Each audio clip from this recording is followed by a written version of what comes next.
Hello everyone, I hope आप सब अच्छे होंगे। तो आज मैं आप लोगों के लिए एक वीडियो लेके आई हूँ जिसमें मैं बताऊंगी कि टीथिंग फेज जब बच्चों में टीथिंग फेज हो जाए तब उस दौरान बच्चों को क्या क्या समस्याओं का सामना करना पड़ता है। तो उससे पहले हम ये जान लेते हैं कि बच्चों में ये जो टीथ निकलते हैं उनका ऑर्डर कैसा होता है। तो सबसे पहले जो निकलते हैं वो है लोअर सेंट्रल इंसिसर दांत है, वो निकलेंगे। वो बच्चों के मोस्टली 5 to 10 मंथ्स के बीच में निकलते हैं और ये दोनों पैर में निकलते हैं। और ये दांतों का निकलना जेनेटिक्स पर भी डिपेंड हो सकता है। अगर मान लो अगर दांत जल्दी या लेट से निकले होंगे तो हो सकता है कि आपके बच्चे के भी दांत देरी से या जल्दी निकल सकते हैं। और ये जो दांत होते हैं लोअर सेंट्रल इंसिसर, ये नीचे की जो लाइन में दो दांत पैर्स में निकलते हैं। फिर सेकंड जो है वो है अपर सेंट्रल इंसिसर। जो दांत होते हैं वो बच्चों के 6 से 12 महीने के बीच में निकलते हैं और ये ऊपर की, जैसे कि मैं बता रही हूँ अपर सेंट्रल, तो ऊपर की जॉ लाइन में निकल देंगे और दो दांत पैर्स में निकलते हैं। थर्ड जो है वो है अपर लेटरल इंसिसर। ये जो दांत है ये अपर के, जो पहले अपर सेंट्रल इंसिसर निकले थे उनके बाजू में लेफ्ट एंड राइट साइड में एक एक दांत पैर से निकलते हैं और ये जो है 9 to 13 मंथ्स के बीच में निकलते हैं।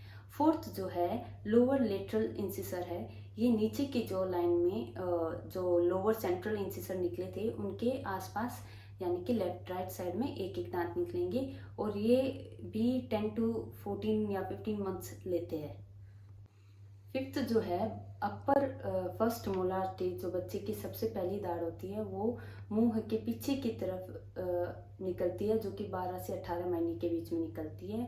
और सिक्स्थ जो है लोअर फर्स्ट मोलार है, जो कि बच्चे के नीचे की मुंह के पीछे पहली जो दाढ़ होती है वो मुंह के पीछे की तरफ 12 से 18 मंथ्स के बीच में।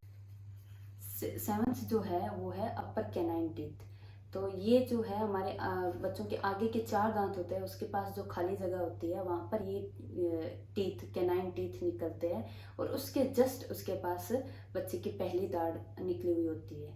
तो ये 16 to 22 मंथ्स की उम्र में निकल जाते हैं। सो एट्थ जो है वो है लोअर कैनाइन टीथ। तो ये भी सेम नीचे के 4 दांत के पास जो खाली जगह होती है वहां निकलेगी और ये भी 16 to 22 मंथ्स की उम्र में निकलते हैं। नाइन्थ जो है लोअर सेकंड मोलार, ये पीछे की तरफ सबसे पहले आती है और ये जो है 20 से 31 महीने की उम्र के बीच में आती है बच्चे की।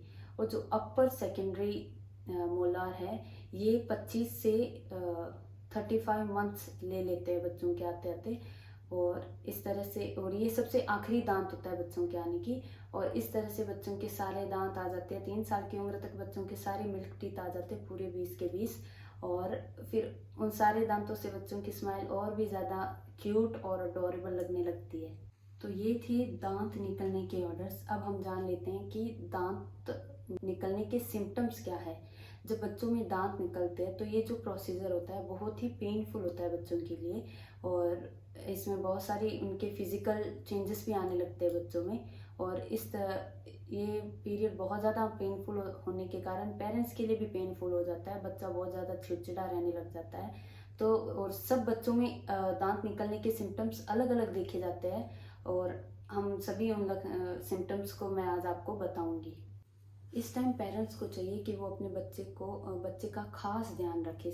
बच्चे को जब दांत निकलने के टाइम पर, तो ये सिम्टम्स है। जब बच्चा आपका रात को बार बार जागे या बच्चे को हल्का फुल्का बुखार आता है, डायरिया का होना, बहुत ज़्यादा लार का गिरना, सर का गर्म रहना और जैसे नाक का बहना, जुकाम हो जाना, हर चीज़ को मुंह में डालना, इन सब के कारण बच्चा काफ़ी परेशान रहता है और इस वजह से उसमें काफ़ी कमजोरियां भी आ जाती है। वो माँ का दूध भी ढंग से नहीं पीता है और जब ज़्यादा दर्द होने के कारण उस बच्चे के मसूड़े जो होते हैं, गम्स जो होते हैं, वो फूल जाते हैं। दांत निकलने का प्रोसीजर नेचुरल होता है। कुछ बच्चों में तो इसका जो दर्द होता है वो अपने आप ही कम हो जाता है और कुछ बच्चों को पेन किलर देनी पड़ती है दर्द से रिलीव करने के लिए। तो अगर आपके बच्चे को ज़्यादा उल्टी, बुखार, अचानक सर्दी जुकाम होता है तो आपको इमीडिएटली डॉक्टर से कंसल्ट करना चाहिए। और अगर आपके बच्चे में बहुत ज़्यादा पेन हो रहा है, वो पेन सहन नहीं कर पा रहा है, तो फिर भी आप डॉक्टर से कंसल्ट करें और पेन किलर लें। ज़्यादातर डॉक्टर क्रीम और जेल्स भी देते हैं जो बच्चे के गम्स पे आप उससे हल्की सी मसाज देते हैं तो बच्चों को पेन से रिलीफ मिलती है। और बच्चों के पास आप साफ सफाई ज़रूर रखें। सारे जो भी खिलौने देते हैं उसको साफ सुथरा रखें, क्योंकि बच्चे जब उनके गम्स दांत निकलते हैं तो वो बहुत चिड़चिड़े होते हैं, वो हर चीज़ मुंह में डालने की कोशिश करते हैं। तो हो सकता है कि उसके पास कोई अगर गंदी चीज़ें पड़ी है तो बच्चा मुंह में डाल ले तो उससे उसको माउथ इन्फेक्शन भी हो सकता है। और फोर्थ जो है बच्चे कोई लोग ऐसे सुझाव देते हैं कि लौंग के तेल से मालिश करनी चाहिए, तो वो आप कभी भी ना करें, क्योंकि लौंग का तेल बहुत ज़्यादा स्ट्रॉन्ग होता है।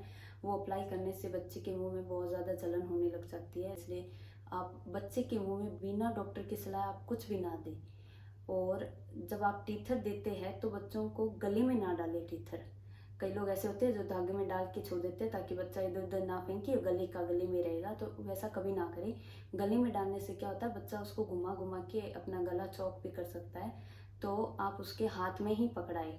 अगर आपके पास टीथर नहीं है तो कोई बात नहीं, आप नेचुरल जैसे वेजिस का टीथर भी बना सकते हैं। गाजर दे दे, मूली दे दे, चुकंदर बीटरूट भी दे सकते हैं, ऐसे टीथर का ही काम करते हैं वो। और जब दे तब उसे थोड़ा हल्का सा ठंडा करके दे दे, फ्रिज में रख के फिर दे, ताकि बच्चे को उस ठंडक से उनको पेन में रिलीफ मिलता है। और विंटर के सीज़न में आप उन्हें ठंडा करके ना दें, क्योंकि ऑलरेडी वो विंटर में ठंडी ही रहती है सब्जी। दस्त लगने पर बच्चों को डिहाइड्रेशन की समस्या हो सकती है, तो उसके लिए आप क्या करें, बच्चों को पानी पिलाएं। उन्हें दाल का पानी दे सकते हैं, चावल का पानी दे सकते हैं, नींबू पानी दे सकते हैं, दलिया खिचड़ी ऐसी चीज़ें आप दे सकते हैं जिससे उसका बॉडी हाइड्रेटेड रहेगा। और ये जब आप दे तो 6 से 8 महीने के बाद ही दे, उससे छोटा अगर बच्चा है तो उसको ना दे। बच्चे को जितना हो सके बच्चे को काम रखे, उसे रोने ना दे। अगर आपके बच्चे को दस्त दिन में 3 से 4 बार लगते हैं तो आप डॉक्टर से ज़रूर कंसल्ट करें। लास्ट बट नॉट लीस्ट, ये पॉइंट बहुत ज़्यादा इंपॉर्टेंट है। हर कोई हमें होम्योपैथिक की दवाई देने के लिए भी हमें एडवाइस करते हैं कि होम्योपैथिक के कोई साइड इफ़ेक्ट नहीं होते, हम बच्चों को दे सकते हैं, बट आप ऐसा बिल्कुल मत करना, क्योंकि होम्योपैथिक के भी बहुत सारे साइड इफ़ेक्ट्स पाए गए हैं। और जो इन 2010 में यूएसए के फूड एंड ड्रग्स एडमिनिस्ट्रेशन द्वारा एक खुलासा किया गया था कि बच्चों में जो होम्योपैथिक दवाइयाँ हैं वो बहुत ज़्यादा नुकसान करती है। उन्होंने बताया कि जब होम्योपैथिक दवाई बच्चों को दी गई उसके बाद बच्चों में बहुत सारी समस्याओं को देखा गया, जैसे कि उल्टी होना, बच्चों को बुखार आना, उनकी वीक मसल्स और बहुत ज़्यादा नींद आना और कॉन्स्टिपेशंस की दिक्कत, यूरिन पास होने में दिक्कत, ये सारी समस्याएं देखी गई थी। और अगर आपके बच्चे में भी ये समस्याएं दिखती है तो आप जाके डॉक्टर से कंसल्ट करें। एफडीए ने कंज्यूमर सर्विस से इन प्रोडक्ट्स को सेल करने से रोकने पर भी उन्होंने आग्रह किया था। और बाकी की इन्फॉर्मेशन आप गूगल पर सर्च करके देख सकते हैं रिगार्डिंग होम्योपैथिक मेडिसिन। तो ये था आज का मेरा वीडियो। आई होप ये आप लोगों के लिए हेल्पफुल होगा। अगर आप लोगों को ये मेरा वीडियो पसंद आता है तो आप इसे ज़्यादा से ज़्यादा लाइक और शेयर करें। Don't forget to subscribe my channel. Thank you.